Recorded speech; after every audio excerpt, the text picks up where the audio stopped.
Ang Day of Team, biyaheng Bicol para makilala ang isang babaeng pak na pak daw kung umawrat pumorma. Sa kanyang kakikayan, hindi mo aakalaing isa pala siyang street sweeper. Keber kung pamatay sa taas ang takong ng kanyang sapatos. Sa halagang 90 pesos daw ay nabili niya itong sira sa ukay-ukay na pilit niyang inayos. Komportable po ako doon po sa suot ng sapatos ko yung red kasi parang safety ako lukas sa aking trabaho. Ang daming stick talaga eh. Maapakan ko masusugatan ka. Talagang gusto ko talaga mga taas talaga. Siya si Lourdes Punit. Feeling Cinderella raw siya sa kabila ng kanyang nakapapagod na trabaho. Wala nang ibang choice eh. Yung ang kaya kong trabaho kasi hindi ba pwede ako sa opisina dahil nangyayon ako kapag-aral. Pero hindi papatinag ang beauty at dedikasyon ni Ate Lourdes. Lalaban daw ang takong niya para maging deserving na Day of Winner! Mula 1:00 ng hapon hanggang 8:00 ng gabi, nagwawalis sa kahabaan ng F. Imperial Street hanggang Rizal Street sa bayan ng Bicano, Albay si Ate Lourdes. 200 ang kinikita niya kada araw na diretso sa mga pangangailangan ng kanyang pamilya. Lakad lang daw ang kanyang drama papunta at pauwi mula sa trabaho dahil nangihinayang siyang gumastos ng pamasahe.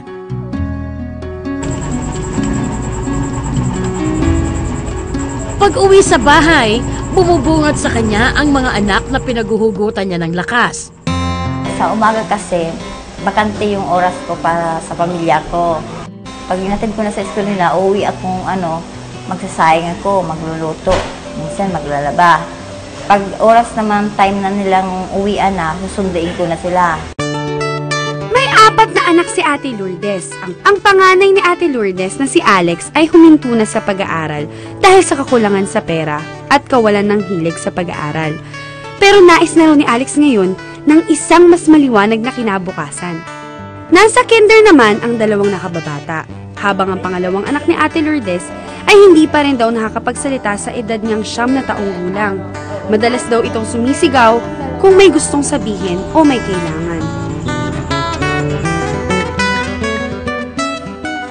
Mag-isang tinataguyod ni Ate Lourdes ang kanyang pamilya. Kung minsan nga raw ay rumarakit pa siya sa pagtitinda ng isda para makadagdag sa kinikita. Komportable kasi akong pag nakaayos sa postura ako eh.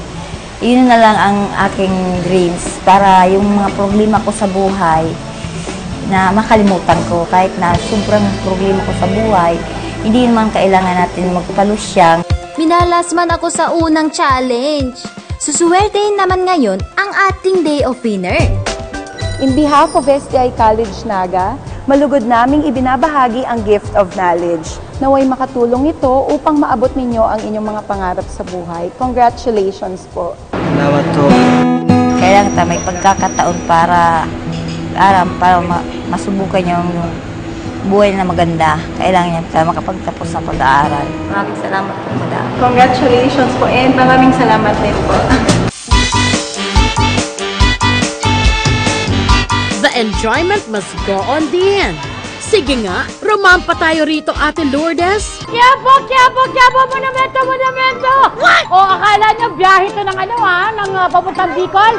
Naku, hindi pa po dahil nandito kami sa isang indoor playground dito sa Kids Zoo na para, guys, maglaro! Yehey! Nasubukan niya mag-drive. Ate, meron pa! Tuwang-tuwa talaga nila kasi sabi nila ay makikita nila yung Maynila. Wow! Galing naman! Aba, hindi magpapatalo ang ating Day of Winner. Yeah! We are feeling young. Go! Ma'am, lunchtime na. Tama na po sa pag-aura. Pasok po muna kayo. Very sosyal ang aming tanghalian. Beer batter fish and chips, buffalo chicken wings, basket of fries, grilled cheese sandwich with tomato soup, at ang specialty nilang Del Contadina pizza. Naku! Maanghang-anghang ito, kaya sakto sa hilig ng mga Bicolanong gaya ni Ate Lourdes. Sa tinapay, wala nang palapalaman di ba? Sarap nito. Ito, favorite ni Ate, chicken. Sa buong buhay namin, doon lang po kayo nakapasok sa mga social lang, mga pagkainan. Kung basura ang iniipon ni na Marlon at Desiree, pwes, ang ating day of winner, iba ang kokolektahin.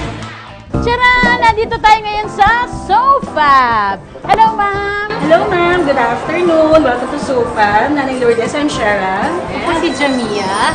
On behalf po of SoFab, sobrang nakita po kasi namin na sobrang trendy nyo. Nakita namin yung photo nyo na nag-viral. Kaya on behalf of SoFab po, natutuwa po kami na bigyan kayo ng 7 pairs of your choice. Shopping time! Guys, in fairness sa ano niya, sa taste niya, oh. Di ba pag dibu?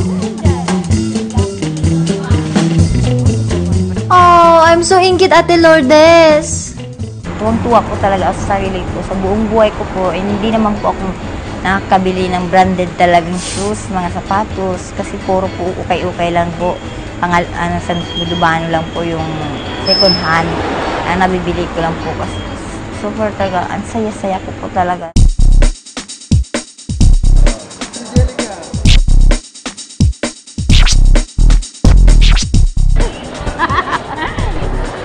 SoFab! Hap hap! Hindi pa tapos ang pag-shopping. Tingnan mo naman. Ay! Te! Naku, dyan ka. Pipicturean kita. Naku, yung background mo, tingnan mo, nakashoes, ha? Hello, Ate Lourdes. Uy! Wow! Ma'am, kilala niyo po siya. Ate, grabe, kilala mo siya. Oh, naku, ate. Dahil ikaw ang Cinderella ng episode na to, naku, hindi pa tapos ang iyong shopping. Di ba, ma'am? Opo ma'am, bibigyan ka namin ng 7 pirasong sapatos na galing sa Shoebiz. Isa namang bagong experience ang ibibigay natin kay Ate Lourdes. Ate Lourdes, ikaw pala, mahilig sa junk food. Mga chichirya, ano pa mga hilig mong kainin? Pag-bulkhead. Oh, mga hamburger, mga ganun, mga chichirya. Andito tayo ngayon sa Kusina Juan. Naku, ang Kusina Juan po, Latin, Filipino ang mga sinaserve ng pagkain. So ngayon, very special po yung dinner na sinerve nila para sa atin. Present sa aming lamesa ang healthy salad, chimichurri pasta na partially and olive oil based, sinigang na kahel na may kalabasa, rib and shrimp with veggies, at fried chicken tinola. Masarap naman pala eh. Kasi kaya sabi ko sa buong buhay ko tayo, hindi mo talaga kumakain ng gulay na ilaw. Lalo mga salad-salad.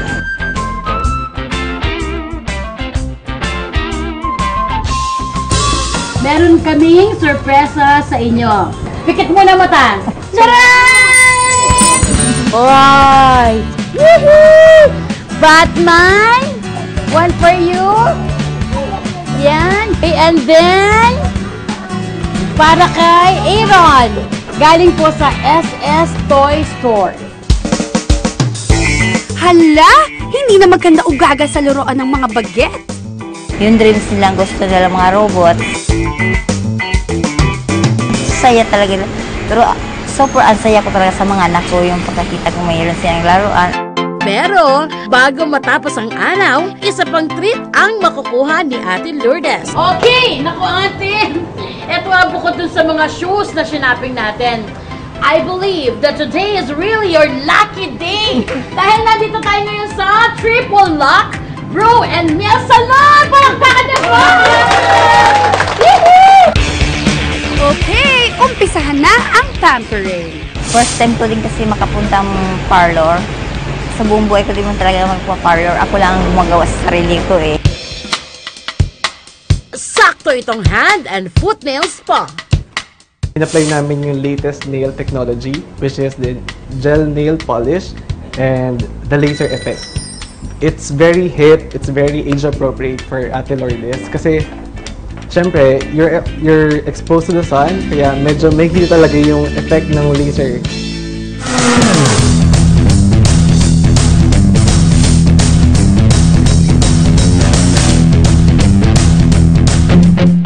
ganern.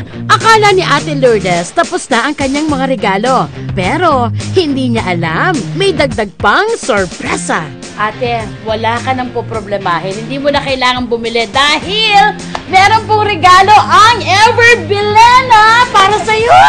Ay, thank you very much. Ang dami nun, yung iba naman, kambasing ko kung magkano ang isa nun, bibenta ko. Yung iba para sa akin naman yung matitira ko.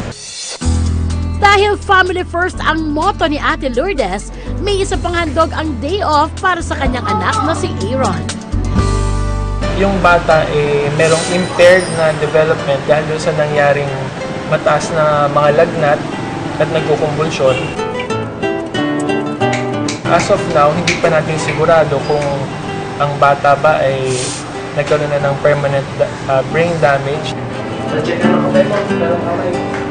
Ang plano ko po sana sa bata gawin yan, EEG or electroencephalogram. Yun yung paraan na i-assess natin yung kung paano gumagana yung brain. Muling babalik ang mag-ina para tapusin ang iba pang test na kailangan para opisyal na matukoy ang kondisyon ng bata. Tuwang-tuwa po ako kasi na first time ko nakapadoktor po si Aaron. Malaki pong tulong sa akin po yung para matuklasan ko po talaga yung ano po talaga ang problema ng aking anak.